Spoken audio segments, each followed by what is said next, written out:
আলাইকুম প্রিয় শিক্ষার্থীরা, হালিমা অনলাইন ক্লাস প্রোগ্রামের পক্ষ থেকে সবাইকে স্বাগতম। প্রিয় শিক্ষার্থীরা, ক্লাসের শুরুতেই আমার পরিচিতিটা একটু তোমাদের সামনে তুলে ধরি। দেখো, তোমরা দেখতে পাচ্ছ আমার সংক্ষিপ্ত পরিচিতি।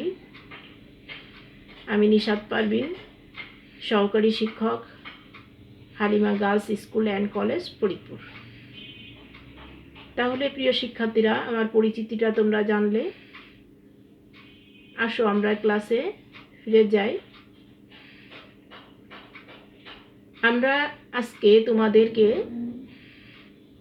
নবম দশম শ্রেণীর বাংলাদেশের ইতিহাস ও বিশ্ব সভ্যতা এ বিষয়টা পড়াবো। এ বিষয়ে প্রথম অধ্যায় নিয়ে আজকে আমরা আলোচনা করব। আজকে ইতিহাস পরিচিতি এটা নিয়ে আমরা তোমাদের সাথে আলোচনা করব।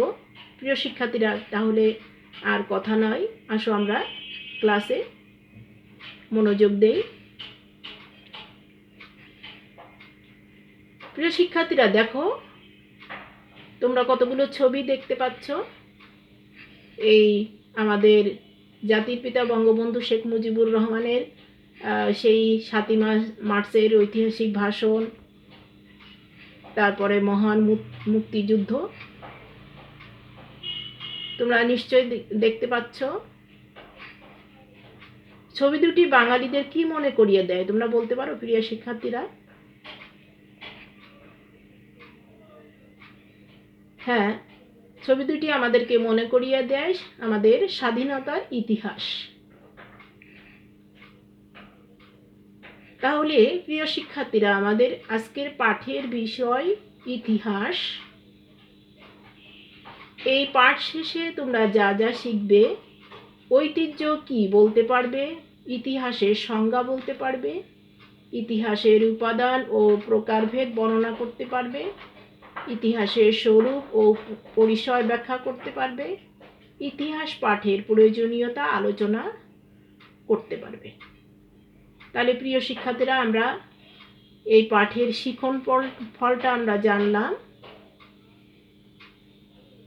আসো আমরা এখন জানি ঐতিহ্যটা কি। দেখো ছবিতে আমরা এখানে শিক্ষা দিচ্ছে শিক্ষক, তারপরে ভাষা,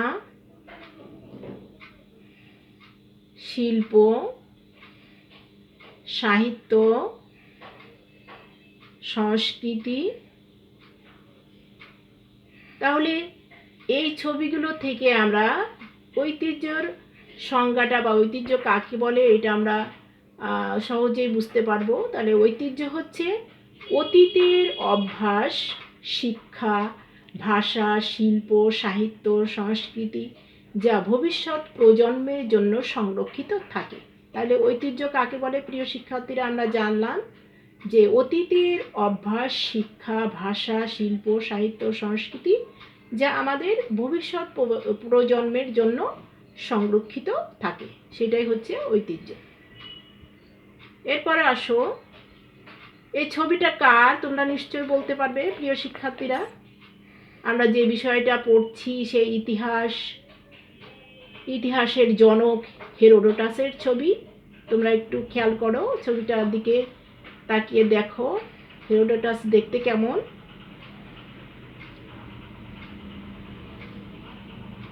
এই ইতিহাস শব্দটি হিস্টোরিয়া শব্দটির উৎপত্তি হলো গ্রিক শব্দ হিস্টোরিয়া থেকে ইংরেজি হিস্টোরি শব্দটির উৎপত্তি, যার বাংলা প্রতিশব্দ হচ্ছে ইতিহাস। হিস্টোরি শব্দটির আবিধানিক অর্থ হলো সত্য অনুসন্ধান বা গবেষণা। খ্রিস্টপূর্ব 5ম শতকে তিনি হিস্টোরিয়া শব্দটি প্রথম ব্যবহার করেন। কে? এই হেরোডোটাস এই শব্দটি প্রথম ব্যবহার করেন। তাহলে গ্রিক শব্দ হিস্টোরিয়া থেকে এই ইংরেজি হিস্ট্রি শব্দটির উৎপত্তি, যার বাংলা প্রতিশব্দ হচ্ছে ইতিহাস। তাহলে ইতিহাসের আবিধানিক ও কোথা থেকে উৎপত্তি, সেটা কোন শব্দ থেকে উৎপত্তি তা আমরা জানলাম। এখন আমরা ইতিহাস কাকে বলে সেটা জানবো। এই যে হেরোডোটাসের ছবি, সেই হেরোডোটাসের মতে তিনি ইতিহাসের কি সংজ্ঞা দিয়েছেন দেখো। ইতিহাস হলো যা সত্যিকার অর্থে ছিল বা সংগঠিত হয়েছিল তা অনুসন্ধান করা বা লেখা হচ্ছে ইতিহাস। এটা কার সংজ্ঞা? তোমাদের পরীক্ষায় আসতে পারে যে হেরোডোটাসের দেওয়া ইতিহাসের সংজ্ঞাটি লেখো, তাহলে তোমরা এটা লিখবা যা সত্যিকার অর্থে ছিল বা সংগঠিত হয়েছিল তা অনুসন্ধান করা বা লেখা হচ্ছে ইতিহাস। এরপরে আসো আরও অনেক ইতিহাসবিদের সংজ্ঞা আমরা জানি। ইএইচ কারের ভাষায় ইতিহাস হলো বর্তমান ও অতীতের মধ্যে এক অনন্তহীন সংলাপ। তাহলে ইএইচ কারের মতে কি ইতিহাসের সংজ্ঞাটা কি আমরা জানলাম। এরপর আসছে আধুনিক ইতিহাসের জনক যিনি লিওপোল্ড ফান র্যাঙ্কে। তার ভাষায় তিনি বলেছেন যে প্রকৃতপক্ষে যা ঘটেছিল তার অনুসন্ধান ও সত্য বিবরণী হচ্ছে ইতিহাস। তাহলে ফন র্যাঙ্কের ভাষায় আমরা ইতিহাস কাকে বলে সেটা জানলাম। এখন তোমরা একটু কাজ করো তো প্রিয় শিক্ষার্থীরা ঘরে বসে, যে আমরা যে ইতিহাস কাকে বলে এটা পড়লাম, এটা তোমরা খাতায় লেখো। প্রিয় শিক্ষার্থীরা এরপরে আসো ইতিহাসের উপাদান। ইতিহাসের উপাদান কত প্রকার ও কি কি আমরা এখন জানব। ইতিহাসের উপাদান দুই প্রকার, একটা হচ্ছে লিখিত, দেখো এখানে ছবির মাধ্যমে আমরা লেখা দেখতে পাচ্ছি, আর এটা হচ্ছে অলিখিত উপাদান। তাহলে ইতিহাসের উপাদান কয়টা? দুইটা, একটা হচ্ছে লিখিত উপাদান, একটা হচ্ছে অলিখিত উপাদান। লিখিত উপাদানগুলোর মধ্যে দেখো, উপাদানগুলোর মধ্যে আছে দলিলপত্র, বেদ, বেদ একটা ধর্মগ্রন্থ, এখানে জমির দলিল। আচ্ছা, তারপর আছে কৌটিল্যের অর্থশাস্ত্র, তারপরে আছে কল্লোহিনী রাজতরঙ্গিনী, এগুলো সব লিখিত উপাদান। আরও উপাদান আছে যেমন তবকাত-ই নাসিরি, মিনহাজি সিরাজ তার লেখা, আইনি আকবরী, আবুল ফজল আল্লামি তার লেখা বই। আচ্ছা, এরপর আসছে প্রিয় শিক্ষার্থীরা, তাহলে যদি আমরা উপাদানগুলো জানলাম, তোমরা এখন ওই যার যার ঘরে বসে লিখিত উপাদানের 4টি উপাদান তোমরা খাতায় লেখো। প্রিয় শিক্ষার্থীরা নিশ্চয়ই তোমরা পারবে, ভালোভাবেই পারবে ইনশাল্লাহ। এরপর আসছে অলিখিত উপাদান। অলিখিত উপাদানগুলো দেখো, চিত্রলিপি, এই যে চিত্রলিপি দেখা যাচ্ছে, ইমারত, বিল্ডিং, তাম্রলিপি, এগুলো হচ্ছে অলিখিত উপাদান। এই উপাদানগুলো তোমরা ভালো করে খেয়াল করো, তোমাদের সৃজনশীল প্রশ্নে আসে লিখিত উপাদানের ঘ নম্বরে আসতে পারে যে অলিখিত উপাদানগুলো সম্পর্কে ব্যাখ্যা করো, এরকম আসতে পারে। আচ্ছা, তাহলে আমরা অলিখিত উপাদানগুলো জানলাম। তোমরা অলিখিত উপাদানও 4টি উপাদান খাতায় লেখো প্রিয় শিক্ষার্থীরা।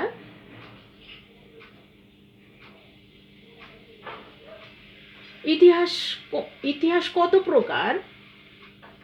2 প্রকার। এক কথায় ইতিহাসের প্রকার ভেদ,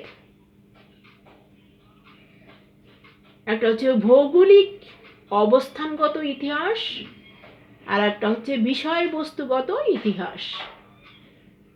এই ভৌগোলিক অবস্থানগত ইতিহাসকে আবার 3 ভাগে ভাগ করা হয়েছে। একটা হচ্ছে আঞ্চলিক ইতিহাস, 2 নম্বরে জাতীয় ইতিহাস, 3 আন্তর্জাতিক ইতিহাস। এ হচ্ছে ভৌগোলিক ভৌগোলিক ইতিহাসের প্রকারভেদ। এরপর আসছে বস্তুগত ইতিহাস। এক হচ্ছে রাজনৈতিক ইতিহাস, 2 সামাজিক ইতিহাস, 3 অর্থনৈতিক ইতিহাস, 4 সাংস্কৃতিক ইতিহাস, 5 সাম্প্রতিক ইতিহাস। তাহলে এই ইতিহাসের প্রকারভেদ আমরা জানলাম। এরপর তোমরা একটা কাজ করো প্রিয় শিক্ষার্থীরা, সবগুলো কাজ করে রাখবে। স্কুল খুললে আমরা দেখব বিষয়বস্তুগত ইতিহাসে দুটি শ্রেণী বিভাগ লেখো। প্রিয় শিক্ষার্থীরা নিশ্চয়ই তোমরা খাতায় লিখবে, আমি আশা করি। এরপর আসছে ইতিহাসের স্বরূপ বা বৈশিষ্ট্য। এক, সত্যনিষ্ঠ তথ্যের সাহায্যে অতীত পুনর্গঠন, মানব সভ্যতা ও সভ্যতার অগ্রগতির ধারাবাহিক বিবরণ। ইতিহাস গতিশীল ও বহমান একটি প্রক্রিয়া, এগুলো সবই ইতিহাসের স্বরূপ বা বৈশিষ্ট্য। তারপরে হচ্ছে ইতিহাস ঘটে যাওয়া ঘটনার সঠিক বিবরণ তুলে ধরে। তাহলে এগুলো হচ্ছে ইতিহাসের স্বরূপ বা বৈশিষ্ট্য। প্রিয় শিক্ষার্থীরা আরেকটা কাজ করো, ইতিহাসের যে কোনো একটা স্বরূপ, আমরা যে স্বরূপগুলো বললাম সেই স্বরূপগুলো তোমরা খাতায় লেখো।